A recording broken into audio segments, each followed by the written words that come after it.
ಸ್ನೇಹಿತರೆ ಎಲ್ರಿಗೂ ನಮಸ್ಕಾರ. ನೀವು ನೋಡ್ತಿದ್ರ Mister Man Blogs YouTube channel. ಸ್ನೇಹಿತರೆ ನಾವು ಇವತ್ತಿದ್ದೀವಿ MS ಕೆನಲಲ್ಲಿ.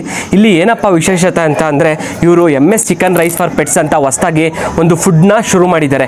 ಇದ್ರ ಏನು ಉದ್ದೇಶ ಏನಪ್ಪ ಅಂತ ಅಂದರೆ ಈಗ ನಮಗೆ ಮನುಷ್ಯರುಗಳಿಗಾಗಿರ್ಬೋದು, ಹೋಟೆಲ್ಸ್ಗಳು ಅಥವಾ ಸ್ವಿಗ್ಗಿ ಝೊಮ್ಯಾಟೊ ಆ ಥರ ಹೆಂಗಿದೆ, ಈ ನಾಯಿಗಳಿಗಾಗಿರ್ಬೋದು ಅಥವಾ ಪೆಟ್ಸ್ಗಳಿಗಾಗಿರ್ಬೋದು ಇವರು ಫುಡ್ನ ತಯಾರು ಮಾಡಿಕೊಡ್ತಾರೆ. ಮತ್ತು ಅವರಿರೋ ಲೊಕೇಶನಿಂದ ಸುತ್ತಮುತ್ತ 5 ಕಿಲೋಮೀಟರ್ಗೆ ಫ್ರೀಯಾಗಿ ಡೆಲಿವರಿ ಕೂಡ ಕೊಡ್ತಾ ಇದ್ದಾರೆ. ಸ್ನೇಹಿತರೆ ನಾವೇನು ಮಾಡ್ತೀವಪ್ಪ ಅಂತ ಅಂದರೆ ಒಂದು ಜೋಶಲ್ಲಿ ಸ್ಟಾರ್ಟಿಂಗ್ ಒಂದು ಜೋಶ್ ಇರುತ್ತೆ, ನಾವು ನಾಯಿಗಳನ್ನ ಸಾಕಬೇಕು ಅನ್ನೋ ಒಂದು ಜೋಶಲ್ಲಿ ನಾಯಿನ ಪರ್ಚೇಸ್ ಮಾಡ್ತೀವಿ. ಮತ್ತೆ ಒಂದು 2 ತಿಂಗಳು 3 ತಿಂಗಳು ಆದಮೇಲೆ ಆ ನಾಯಿ ಮೇಲೆ ಇಂಟ್ರೆಸ್ಟ್ ನಮಗೆ ಕಮ್ಮಿ ಆಗ್ತಾ ಹೋಗುತ್ತೆ. ಸ್ನೇಹಿತರೆ ನಾಯಿಗಳಿಗೆ ಅದರದೇ ಆದಂಥ ಕೆಲವೊಂದು ಫುಡ್ ಇದೆ. ಅದಕ್ಕೆ ಈಗ ನಾವು ತಿನ್ನೋಂಥ ಫುಡ್ನೇ ಅದಕ್ಕೆ ಕೊಡೋಕ್ಕಾಗಲ್ಲ ಕೆಲವೊಂದು ಟೈಮು. ಅದಕ್ಕೆ ಅದರದೇ ಆದಂಥ ಕೆಲವೊಂದು ಪ್ರೊಸೀಜರ್ ಇದ್ದು ಫುಡ್ಡು ಅಲ್ಲ, ಅದಕ್ಕೆ ಅದರದೇ ಆದಂಥದ್ದು ಕೊಡಬೇಕಾಗುತ್ತೆ. ಇಲ್ಲಿ ಈ MS ಕೆನಲಲ್ಲಿ ಏನಪ್ಪ ಅಂತಂದರೆ ಇವರು ಸುಮಾರು 3 ವರ್ಷದಿಂದ ಈ ಥರ ನಾಯಿಗಳಿಗೆ ಫುಡ್ನ ಮಾಡ್ಕೊಂಡು ಬಂದಿದ್ದಾರೆ. ಸ್ನೇಹಿತರೆ ನಿಮ್ಗೆ ಏನಾದರೂ ಈ ಫುಡ್ ಬೇಕು ಅಂದರೆ ಇವ್ರ ನಂಬರ್ನ ನನ್ನ ಸ್ಕ್ರೀನಲ್ಲಿ ಕೊಟ್ಟಿರ್ತೀನಿ, ಅದ್ರ ಬಗ್ಗೆ ನೀವು ಕಾಂಟ್ಯಾಕ್ಟ್ ಮಾಡ್ಕೊಂಡು ನಿಮಗೆ ಯಾವ ರೀತಿ ರೆಸಿಪಿ ಬೇಕು ಅದನ್ನು ಕೂಡ ಇವರು ಮಾಡಿಕೊಡ್ತಾರೆ. ಅಂದರೆ ಇವ್ರದೇ ಆದಂಥ ಒಂದು ರೆಸಿಪಿ ಇದೆ, ಅದನ್ನು ನಿಮ್ಗೆ ಹೇಳ್ತಾರೆ. ಅದಲ್ಲದೆ ನೀವು ನಿಮ್ಮದೇ ಆದಂಥ ಈಗ ನಿಮಗೆ ಒಂದು ಪೆಟ್ನ ಸಾಕಿರ್ತೀರಾ, ನಿಮಗೆ ಇದೇ ರೀತಿ ರೆಸಿಪಿ ಬೇಕು ಅಂದ್ರೂ ಕೂಡ ಇವರು ಮಾಡಿಕೊಡ್ತಾರೆ. ಸ್ನೇಹಿತರೆ ಇದ್ರ ಬಗ್ಗೆ ಇನ್ನೂ ಹೆಚ್ಚಿನ ಮಾಹಿತಿಗಳನ್ನ ತಿಳ್ಕೊಳ್ಳೋಣ ಬನ್ನಿ, ಇವತ್ತಿನ ವಿಡಿಯೋನ ಶುರು ಮಾಡೋಣ. ಇವಾಗ ನಾವು ನೋಡ್ತಾ ಇದ್ದೀವಿ ನೀವು ಮಾಡ್ತಿರ್ತಕ್ಕಂಥ ರೆಸಿಪಿ, ಇಷ್ಟೊಂದು ಐಟಮ್ಸ್ನ ಹಾಕ್ಬಿಟ್ಟು ಒಂದು ಡಾಗಿಗೆ ಫುಡ್ನ ಮಾಡ್ಕೊಡ್ತೀರಾ. ಹೌದು ಸರ್. ಈಗ ಇದ್ರ ಬಗ್ಗೆ ಏನೇನು ಸರ್ ವಿಶೇಷತೆ? ಸರ್ ಇದ್ರ ಬಗ್ಗೆ ಏನು ವಿಶೇಷತೆ ಅಂದರೆ ನೋಡಿ, ಮೈನ್ ಇರೋದೇ ಅರ್ಶಿನ. ಓಕೆನಾ? ಅದು ಡಾಗ್ಗೆ ತುಂಬ ಒಳ್ಳೆಯದು. ಇವಾಗ ನಾವು ನಾನ್ ವೆಜ್ ಹಾಕಿದ್ರೆ, ನಾನ್ ವೆಜ್ ಜೊತೆಗೆ ಇದು ಹಾಕಿದ್ರೆ ಅದ್ರ ಒಳಗಡೆ ಎಷ್ಟೊಂದು ಬ್ಯಾಕ್ಟೀರಿಯಾ ಇದೆ ಎಲ್ಲ ಕ್ಲಿಯರ್ ಆಗಿಬಿಡುತ್ತೆ. ಓಕೆನಾ? ಅದು ತುಂಬ ಹೆಲ್ತಿ ಕಾನ್ಸೆಪ್ಟು. ನೋಡಿ ಪಂಪ್ಕಿನ್ ಕೊಡ್ತೀವಿ, ಡಿವಾರ್ಮಿಂಗ್ ಮಾಡೋಂಗಿಲ್ಲ ನೀವು, ಡಿವಾರ್ಮಿಂಗ್ಗೆ ಒಳ್ಳೇದಿದು. ನೀವು ಡಾಗ್ಗೆ ಮಿನಿಮಮ್ 6 ಮಂತ್ಗೆ ಒಂದ್ಸತಿ ಡಿವಾರ್ಮಿಂಗ್ ಮಾಡಲೇಬೇಕು.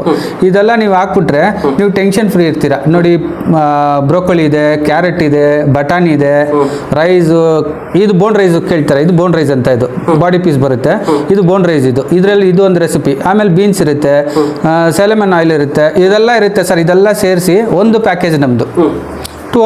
ಒಂದು ಪ್ಯಾಕೇಜ್ ಬಂದು 2 kg ಮಿನಿಮಮ್ ಒಂದು ಫುಡ್ ಒಂದು ಡಾಗ್ಗೆ ಕೊಡ್ತೀವಿ. ಅಂದ್ರೆ ಸರ್ ಈಗ ಇಷ್ಟೆಲ್ಲ ಐಟಮ್ಸ್ ಹಾಕ್ಬಿಟ್ಟು ಒಂದು ಫುಡ್ ನ ಮಾಡ್ತೀರಾ? ಹೌದು, ಬರೀ ಒಂದು ಫುಡ್. ಆ ಫುಡ್ಗೆ ನಿಮ್ಮ MS ಇದ್ರ ಕಡೆಯಿಂದ ಏನಾದರೂ ನೇಮ್ ಕೊಟ್ಟಿದ್ದೀರಾ ಅದೊಂದು ಫುಡ್ಗೆ? ಹೆಂಗೆ ಹೆಸರು ಅಂದರೆ ನಾರ್ಮಲ್ ಚಿಕನ್ ರೈಸ್ ಅಂತ. ಇದೇ ಸ್ಪೆಷಲೇ ನಮ್ದು, ಇದು ಸ್ಪೆಷಲ್ ಇದು. ಓಕೆನಾ? ಇದೆಲ್ಲ ಸ್ಪೆಷಲ್ದು. ಯಾರು ನೋಡಿ ನಾವು ಮನೇಲಿರೋ ಡಾಗ್ಗೆ ಊಟ ಕೊಡಿ ಅಂದರೆ ಏನು ಮಾಡ್ತಾರೆ, ಚಿಕನ್ ತೊಗೊಂಬರ್ತಾರೆ, ರೈಸ್ ಹಾಕ್ತಾರೆ, ಬೇಯಿಸಿ ಕೊಟ್ಬಿಡ್ತಾರೆ. ಅದು ತಿನ್ನುತ್ತೋ ಬಿಡುತ್ತೋ, ಅದು ಹೆಲ್ತಿಯಾಗಿರುತ್ತೋ ಏನೋ ಸ್ವಲ್ಪ ಜನಕ್ಕೆ ಗೊತ್ತಿರಲ್ಲ. ನೋಡಿ ಈ ಥರ ಎಲ್ಲ ಕೊಟ್ಟರೆ ತುಂಬ ಚೆನ್ನಾಗಿರುತ್ತೆ, ತುಂಬ ಹೆಲ್ತಿಯಾಗಿರುತ್ತೆ ಡಾಗು.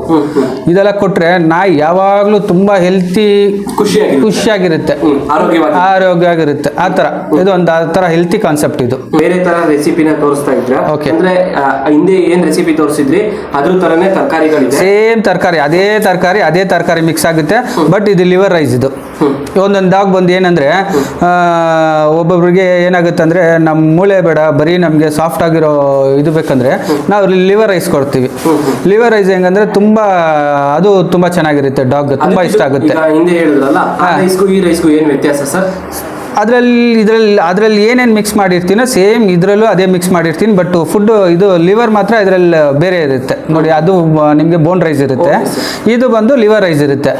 ಲಿವರ್ ರೈಸ್ ಒಬ್ಬೊಬ್ರು ಏನಂದರೆ ಟಾಯ್ ಬ್ರೀಡ್ ಇಟ್ಕೊಂಡಿರ್ತಾರೆ, ಅವ್ರಿಗೆ ಇಲ್ಲ ನಮ್ಮ ಡಾಗ್ಗೆ ಚಿಕ್ಕ ಡಾಗ್ ಇದೆ, ನಮ್ಮದು ಮೂಳೆ ಕಚ್ಚೋದಲ್ಲ ಹಂಗೆ ಹಿಂಗೆ ಅಂತ ಇರುತ್ತೆ, ಅದಕ್ಕೆ ಲಿವರ್ ರೈಸ್ ಕೇಳ್ತಾರೆ. ಅವ್ರಿಗೆ ಲಿವರ್ ರೈಸು ಸಿಕ್ಕುತ್ತೆ. ಆ ಥರ ಇಲ್ಲ ದೊಡ್ಡ ನಾಯಿ ಇರುತ್ತೆ, ಸ್ವಲ್ಪ ಡಾಗ್ ಏಜ್ ಆಗಿರುತ್ತೆ, ಈ ಡೈಜೆಷನ್ ಸ್ವಲ್ಪ ಕಷ್ಟ ಆಗಿರುತ್ತೆ, ಅವ್ರಿಗೆಲ್ಲ ಬಂದು ಲಿವರ್ ರೈಸ್ ತುಂಬ ಚೆನ್ನಾಗಿರುತ್ತೆ. ಲಿವರ್ ರೈಸು ಮತ್ತೆ ಇನ್ನೊಂದು ತೋರಿಸ್ತೀನಿ, ಕೀಮಾ ರೈಸ್ ಇದೆ, ಕೀಮಾ ರೈಸು ತೋರಿಸ್ತೀನಿ, ಅದು ತುಂಬಾ ಚೆನ್ನಾಗಿರುತ್ತೆ. ಇದು ತುಂಬಾ ಸೂಪರ್ ಆಗಿರುತ್ತೆ. ನೋಡಿ ಸರ್ ಈಗ ನಾವು ನೋಡ್ತಿರ್ತಕ್ಕಂಥದ್ದು 3ನೇ ರೆಸಿಪಿ. ಹೌದು, ಅಂದ್ರೆ ಎಲ್ಲ ತರಕಾರಿಗಳು ಸೇಮ್ ಇದೆ, ಎಲ್ಲ ಸೇಮ್, ಬರೀ ನಾನ್ ವೆಜ್ ಚೇಂಜ್ ಮಾಡ್ತಾ ಇದೀವಿ. ನೋಡಿ ಇದು ಬಂದು ಕೀಮಾ. ಇದು ಕೀಮಾ. ನಿಮ್ಗೆ ಕೀಮಾ ರೈಸು ಹೆಂಗಂದ್ರೆ ತುಂಬಾ ಚೆನ್ನಾಗಿರುತ್ತೆ. ಹೆಂಗೆ ಚೆನ್ನಾಗಿರುತ್ತೆ ಅಂದರೆ ಡಾಗ್ ನಿಮಗೆ ಇಟ್ಟ ತಕ್ಷಣ ಹಂಗೆ ಅಷ್ಟೊಂದು ಚೆನ್ನಾಗಿ ತಿನ್ನುತ್ತೆ. ಮನುಷ್ಯರುಗಳು ಹೌದು, ಬಿರಿಯಾನಿ ಇದ್ದಂಗೆ ಸೇಮ್ ಅದೇ ಥರನೇ ಇದೆ. ನೋಡಿ ನಾವು ಒಂದು ದಿವಸ ಡಿಫ್ರೆಂಟ್ ಆಗಿ ತಿಂತೀವಿ, ಸೇಮ್ ಅದೇ ಥರ ಅದಕ್ಕೂ ಇಷ್ಟ ಇರುತ್ತೆ. ನಾವು ಒಂದು ದಿವಸ ಚಿಕನ್ ತಿಂದರೆ ಒಂದು ದಿವಸ ಬಂದು ಕೀಮಾ ತಿನ್ಬೋದು. ಆ ಥರ ಡಿಫ್ರೆಂಟ್ ಆಗಿ ಅವ್ರಿಗೂ ಒಂದು ಡಿಫ್ರೆಂಟ್ ಫ್ಲೇವರ್ ಕೊಟ್ಟರೆ ತುಂಬ ಚೆನ್ನಾಗಿರ್ತಾರಲ್ಲ. ನಾವು ಪೆಟ್ಟು ಅಷ್ಟು ಪ್ರೀತಿಯಿಂದ ಸಾಕ್ತೀವಿ, ಫುಡ್ಡು ಆ ಥರ ಕೊಟ್ಟರೆ ಇನ್ನೂ ತುಂಬ ಚೆನ್ನಾಗಿರುತ್ತಲ್ಲ ಅದಕ್ಕೆ. ಕರೆಕ್ಟ್ ಅಲ್ವಾ? ಅದೇ ನಮ್ದು ಕಾನ್ಸೆಪ್ಟು. ನೋಡಿ ಇನ್ನೊಂದು ರೈಸ್ ತೋರಿಸ್ತೀನಿ, ಅದು ನೋಡಿ ಅದು ಹೆಂಗಿರುತ್ತೆ ಅಂತ. ಓಕೆ ಸರ್, ತೋರಿಸಿ ಸರ್. ಇವಾಗ ನಾವು ನೋಡ್ತಿರೋದು 4ನೇ ರೆಸಿಪಿ. ಹೌದು. ಅಂದ್ರೆ ನಿಮ್ಮ ಏನ್ MS ಫುಡ್ ಅಲ್ಲಿ ಏನಿದೆ, ಹೌದು, ಇದು 4ನೇ ರೆಸಿಪಿ. ಹೌದು. ಇದು ನೋಡಿ, ಇದು ನೆಕ್ ಪೀಸ್ ಅಂತ. ಇದು ನಿಮ್ಗೆ ತುಂಬಾ ಚೆನ್ನಾಗಿರುತ್ತೆ. ಇದು ತುಂಬಾ ಚೆನ್ನಾಗಿರುತ್ತೆ. ಇದ್ರಲ್ಲಿ ಹೆಂಗಂದ್ರೆ ತುಂಬಾ ಆಯಿಲಿ ಆಗಿರುತ್ತೆ. ಡಾಗ್ ತುಂಬಾ ಕೋಟ್ ಚೆನ್ನಾಗಿ ಬರುತ್ತೆ. ನಿಮ್ಗೆ ಡಾಗ್ಸ್ ತುಂಬಾ ಇಷ್ಟಪಟ್ಟು ತಿನ್ನುತ್ತೆ ಇವೆಲ್ಲ, ಈ ಫುಡ್ ಎಲ್ಲ. ಆ ತರ ಫುಡ್ ಇದು. ಅಂದ್ರೆ ತುಂಬಾ ತುಂಬಾ ಖುಷಿಯಾಗಿ ತಿನ್ನುತ್ತೆ. ನೋಡಿ ಇಷ್ಟೊಂದು ಕೊಟ್ರೆ ನೋಡಿ, ಒಂದು ಟೈಮ್ಗೆ ನಾವು ಈ ತರ ಫುಡ್ ಎಲ್ಲ ತಗೊಳ್ಳಲ್ಲ. ಕರೆಕ್ಟ್ ಅಲ್ವಾ? ಈ ತರ ನಮ್ ಡಾಗ್ಗೆ ನಾವು ಕೊಟ್ರೆ ಅದಿನ್ನ ಎಷ್ಟು ಖುಷಿ ಆಗುತ್ತೆ. ಆ ತರ ನಾವು ಕೊಟ್ರೆ. ನಾಯಿಗಳಿಗೆ ಕೆಲವರು ಮನೆ ಹತ್ರ ಇಷ್ಟಪಡೋರು ಅವ್ರ ಮನೇಲಿ ಮಾಡಿರ್ತದ್ದು ಹಾಲು ಅನ್ನ ಆಗಿರ್ಬೋದು ಅಥವಾ ರಾತ್ರಿ ದಿನ ಸಾಂಬಾರ್ ಆಗಿರ್ಬೋದು, ಕೆಲವರು ತುಂಬಾ ಇಷ್ಟಪಡ್ತಾರೆ ನಿಮ್ಮ ಬೀದಿ ನಾಯಿಗಳನ್ನ.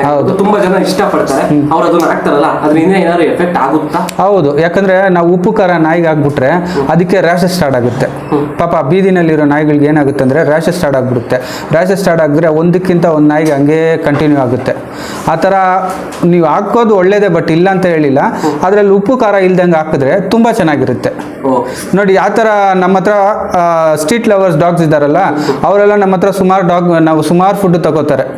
ನಮ್ಮ ಸ್ಟ್ರೀಟಲ್ಲಿ ಈ ಥರ ಡಾಗ್ ಇದೆ, ಅದಕ್ಕೆ ಫುಡ್ ಬೇಕಂತ. ಆ ಥರ ಡಾಗ್ಗೆ ಇದೆಲ್ಲ ಕೊಟ್ಟರೆ ಇನ್ನೂ ತುಂಬ ಚೆನ್ನಾಗಿ ಬರುತ್ತೆ. 25 ವರ್ಷದಿಂದ ಡಾಗ್ ಫೀಲ್ಡ್ ಅಲ್ಲೇ ಇದ್ದೀರಾ. ಹೌದು. ನಿಮ್ಮ ಪ್ರಕಾರ ನಾಯಿ ಅಂದ್ರೆ ಏನು ಸರ್? ನಾಯಿ ಅಂದರೆ ನಮ್ಮ ಥರ ಒಂದು ಜೀವ ಸರ್. ಇವಾಗ ನೋಡ್ತಿರ್ತಕ್ಕಂಥದ್ದು 5ನೇ ರೆಸಿಪಿ. ಹೌದು. ಇದ್ರ ಬಗ್ಗೆ ಸರ್? ಇದು ನೋಡಿ, ಇದು ಫುಲ್ ಚಿಕನ್. ಇದು ಫುಲ್ ಚಿಕನ್ ಹೆಂಗಂದ್ರೆ, ಒಂದು ಕಸ್ಟಮರ್ಗೆ ಹಂಗೆ ಒಬ್ಬೊಬ್ರು ಕೇಳ್ತಾರೆ, ಇಲ್ಲ ನಮ್ಮ ಡಾಗ್ಗೆ ಫುಲ್ ಚಿಕನ್ನೇ ಬೇಕು ಅಂತಾರೆ. ಆ ಥರ ಕಸ್ಟಮರ್ಗೆ ನಾವು ಫುಲ್ ಚಿಕನ್ ಕೊಡ್ತೀವಿ. ಸೇಮ್ ಇಂಗ್ರೀಡಿಯೆಂಟ್ಸ್ ಇರುತ್ತೆ, ಸೇಮ್ ಇರುತ್ತೆ, ಬಟ್ ಚಿಕನ್ ಮಾತ್ರ ಚೇಂಜ್ ಆಗಿರುತ್ತೆ. ನೋಡಿ ಇದು ಫುಲ್ ಚಿಕನು. ಇದ್ರ ಜೊತೆಗೆ ನಾವು ಹಂಗೆ ಅದೊಂದು ಕಾನ್ಸೆಪ್ಟ್ ಆಗಿ ಅದೊಂದು ಕೊಡ್ತೀವಿ ನಾವು. ಇದು ಹೆಂಗಿದೆ ನೋಡಿ. ಹೌದು ಸರ್, ಇದು ತುಂಬಾ ಚೆನ್ನಾಗಿದೆ. ಅಂದ್ರೆ ಇದು ತುಂಬಾ ದೊಡ್ಡ ನಾಯಿಗಳಿಗೆ ಸೂಟ್ ಆಗುತ್ತೆ. ಇಲ್ಲ, ಚಿಕ್ಕ ನಾಯಿಗೂ ಆಗ್ಬೋದು, ಏನು ಪ್ರಾಬ್ಲಮ್ ಇಲ್ಲ. ತುಂಬಾ ಚೆನ್ನಾಗಿರುತ್ತೆ. ಸರ್ ಇವಾಗ ನಾವು ನೋಡ್ತಿರೋದು 6ನೇ ರೆಸಿಪಿ. 6ನೇ ರೆಸಿಪಿಯಲ್ಲಿ ಎಲ್ಲ ವೆಜಿಟೇಬಲ್ಸ್ ಸೇಮು, ಅಥವಾ ಆಯಿಲ್ ಅಥವಾ ಮೊಟ್ಟೆ, ರೈಸ್ ಪ್ರತಿಯೊಂದು ಸೇಮ್ ಇದೆ, ಬಟ್ ನಾನ್ ವೆಜ್ ಮಾತ್ರ ಚೇಂಜ್. ಹೌದು, ಲೆಗ್ ಪೀಸು. ಇದ್ರ ಬಗ್ಗೆ ಸರ್? ಇದು ಲೆಗ್ ಪೀಸ್. ಇದು ಒಬ್ಬರು ಕೇಳ್ತಾರಲ್ಲ, ಇಲ್ಲ ನಮ್ಮ ಡಾಗ್ ಬರೀ ಲೆಗ್ ಪೀಸ್ ಕೊಡಬೇಕು, ನಮ್ಮ ಡಾಗ್ಗೆ ಅದು ತಿಂದ್ರೆ ಇನ್ನ ತುಂಬಾ ಖುಷಿ ಆಗುತ್ತೆ ಡಾಗ್ ಅಂತ. ಅದಕ್ಕೆ ಇದು ಒಂದು ರೆಸಿಪಿ, ಇದು ಲೆಗ್ ಪೀಸ್ ರೆಸಿಪಿ. ಸೂಪರ್. ಹೆಂಗಿದೆ ಇದು, ಈ ರೆಸಿಪಿ ಹೆಂಗಿದೆ? ಚೆನ್ನಾಗಿದೆ ಸರ್. ಅಂದ್ರೆ ಆ ಹಿಂದಿನ ರೆಸಿಪಿಲಿ ಬರೀ ಒಂದು ಚಿಕನ್ ಪೀಸ್ ಫುಲ್ ಒಂದು ತಿನ್ನೋದ್ರಿಂದ ಒಬ್ಬೊಬ್ಬರು ಒಂದು ಡಾಗ್ ಒಂದು ಏನ್ ಮಾಡುತ್ತೆ ಅಂದ್ರೆ ಅಷ್ಟೊಂದು ಚಿಕನ್ ತಿನ್ನಲ್ಲ.